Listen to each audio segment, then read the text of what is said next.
क्या हिंदुस्तान में और भी कोई ऐसी मस्जिद है या दुनिया भर में जहां पर हिंदू धर्म से जुड़े या किसी और धर्म से जुड़े इस तरह के चिन्ह मस्जिद के अंदर पाए जाते हों या देखे जाते हों? देखिए, एक तो मानक जी आपने उनको नकार दिया, कलीमुल हफीज़ को।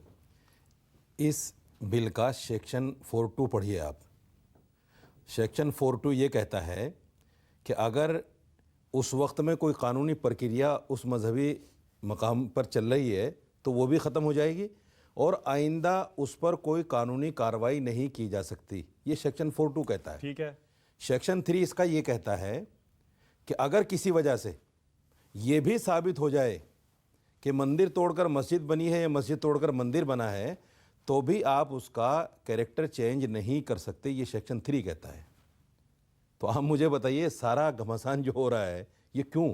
नहीं, पर कोर्ट में जाने से तो कोई कानून नहीं रोक सकता ना। नहीं, हम किसी को आप कोर्ट में जाने से नहीं रोक सकते। आपको बिल भी रोक पता रहा है है, ये। बिल रोक रहा है। आए दिन सुप्रीम कोर्ट के फैसले खुद सुप्रीम कोर्ट में चैलेंज कर दिए जाते हैं। बिल रोक रहा है इस बार, ये अलग है। कोर्ट में जाने से कोई किसी को नहीं रोक सकता है। सर, मौलाना रशीदी, आपको भी पता है। मानक भाई, आप आज आप देश के किसी भी कानून के खिलाफ किसी भी कोर्ट में जाकर अर्जी दे सकते हैं।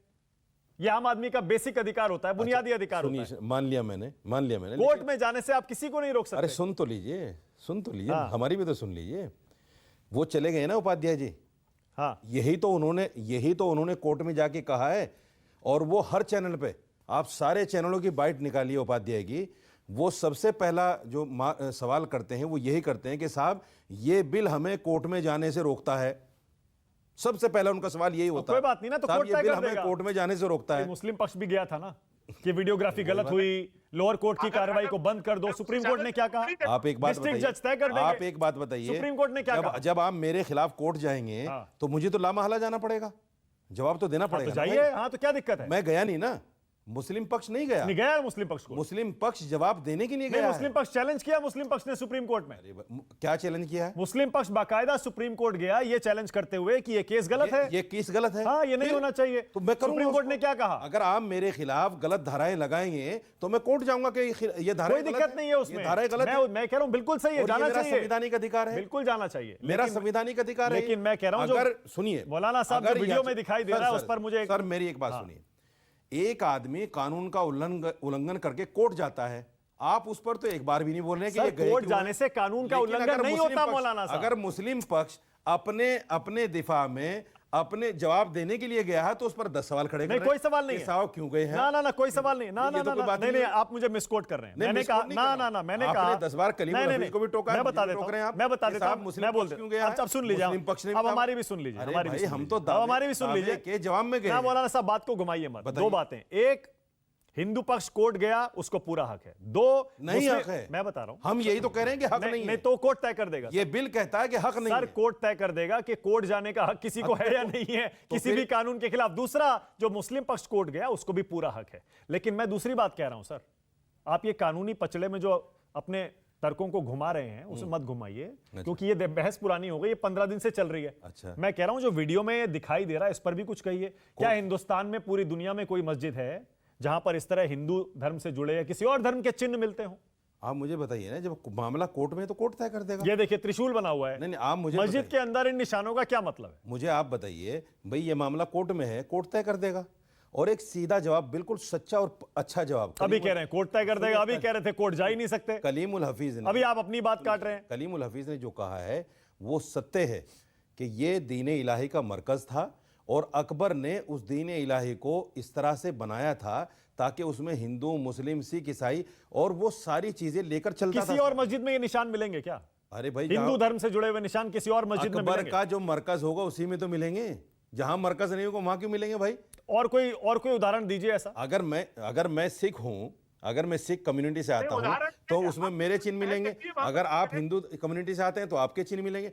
वो मजमुआ था दीन इलाही सब चीजों का, तो सारी चीजों के चिन्ह मिल रहे हैं उसमें कहने जैसी क्या बात है? पर मस्जिद तो आप ही बताते हैं। मस्जिद तो जो पत्थर मस्जिद के नाम पर रखा जाता है वही मस्जिद होती है और वही दुआ कबूल होती है। देखिए, दो बातें। तो इसका मतलब यहाँ पर जो लोग नमाज पढ़ रहे थे वो कबूल नहीं हुई थी। मानक मिसकोड कर रहे हैं आप, मिसकोड कर रहे हैं। देखिए, ये बात सही है कि मस्जिद जो है वो मस्जिद होती है। लेकिन एक मस्जिद, अगर किसी, आप मेरे साथ पहाड़गंज में आइए, वहाँ बहुत सारी मस्जिदें ऐसी हैं जिसमें गैर मुस्लिम रह रहे हैं, अभी उनके बच्चे रह रहे हैं और सारी ज़िंदगी निकल गई उनकी।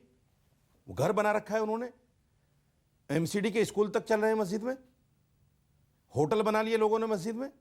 तो आप क्या कहेंगे? लेकिन हमारी मान्यता ये है, इस्लाम धर्म की ये मान्यता है कि जो मस्जिद एक जगह बन जाती है वो क़यामत तक मस्जिद रहती है। हाँ। इसीलिए हम बाबरी मस्जिद को भी कहते हैं कि मस्जिद हमारी थी, है और रहेगी। अब मैं मिसकोट नहीं कर रहा था, आपने खुद यहां मेरे शो पर कई बार कहा है कि मस्जिद तो मस्जिद के नाम पर, जिस मस्जिद का पत्थर मस्जिद के नाम पर ही रखा जाता है वही मस्जिद होती है और वहीं दुआ कबूल होती है। तो मैं तो यही तो कह रहा हूं मैं कि जहां मस्जिद है मस्जिद ही रहेगी। पर जहां पर ये हिंदू धर्म के चिन्ह है वहां पर दुआ कबूल होती है क्या? अगर आप मेरी मस्जिद में जाके, जहां मैं पहाड़गंज में इमामत करता हूं, हाँ। अगर वहां जाके आप चिन्ह बना दें तो क्या मस्जिद की हैसियत? मतलब पहले मस्जिद थी, चिन्ह बाद में बने, अकबर, आप ये कह रहे हैं? अकबर ने, हाँ बिल्कुल, अकबर ने बनाया है कि मस्जिद पहले से थी हाँ, और बिल्कुल। उसके बाद अकबर ने वहां पर हिंदू धर्म के चिन्ह बना दिए। भाई। उसका चूंकि वो मरकज था, उस मरकज में जो उसके जानने और मानने वाले थे, उसके अकीदतमंद थे, उन्होंने अपने हिसाब से किया उसको इस्तेमाल। अच्छा, ओके, आरपी सिंह, क्या बुराई है? ऑलराइट। दूसरी बात ये, देखो फिर मैं इस बहस में नहीं जाता। कोर्ट में मामला है, कोर्ट तय करेगा। हम क्यों टीवी पर बैठ कर तय करें कि सर, ये आप मस्जिद है, अपनी मंदिर है? आप अपनी ही बात को काटने लगते अब हैं। बताइए ना। अभी आपने कहा कोर्ट जाने का किसी को हक ही नहीं है इस कानून के खिलाफ, फिर मैं पूछ रहा हूं कि वो हिंदू धर्म का अच्छा, है मैं भी या ना नहीं जाऊं? है चिन्ह, फिर मेरे कह रहे हैं ये खिलाफ- कोर्ट तय कर देगा। मेरे खिलाफ 10 धाराओं में आपने केस कर दिए और मैं फिर भी ना जाऊं कोर्ट में जवाब देने, मैं पूछने कि भाई मेरे खिलाफ केस क्यों हुए? तो फिर आप ये क्यों कह रहे हैं कानूनी मैं कहाँ प्रक्रिया काट रहा हूं गलत उस है? बात? मैं तो फिर मजलूम ये क्यों हूं। कह रहे हैं कानूनी मैं तो प्रक्रिया मजलूम गलत हूं है? भाई, मजलूम तो जाएगा ना, जालिम पकड़ा जाएगा। आरपी सिंह, अगर कानूनी कार्रवाई होगी उसके खिलाफ होगी जो याचिका करता है। ओके, आरपी सिंह बोलिए। दो मुद्दे हैं, एक वीडियो ये रिपोर्ट लीक किसने की, और दूसरा ये जो चिन्ह मिल रहे हैं ये क्या कहते हैं? आरपी सिंह बोलिए। मौलाना साहब, मानक मैं 2-3 विषय को काफी लंबी चर्चा रखी गई, मैं 2-3 विषय रखना चाहूँ। एक तो ये जो बार बार अश्विनी बात है कि रेट को मिसकोट करें, जरा वो ठीक कर लीजिए। मेरे पास वो रेट की कॉपी पूरी मेरे सामने है, मैं आपको अभी तुरंत भेज रहा हूँ। वो इस लॉ के खिलाफ गए हैं, वो जो कानून बना है उसके खिलाफ गए हैं। वो इसके खिलाफ नहीं किया कि हमको पिटीशन डालने का अधिकार है, नहीं है। और मैं भी कहता हूँ जो प्लेसेस ऑफ रिलीजियस वर्शिप है वो सेंटर का अधिकार ही नहीं है।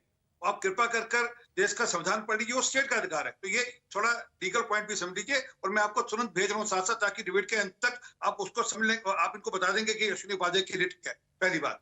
दूसरी बात, ये कहते हैं कि लीक की, अरे भैया हिंदू पक्ष ने तो सील लिफाफा वापस दे दिया, आप भी अपना सील लिफाफा दे देते, जानकारी मिल जाती कि किसने लीक किया।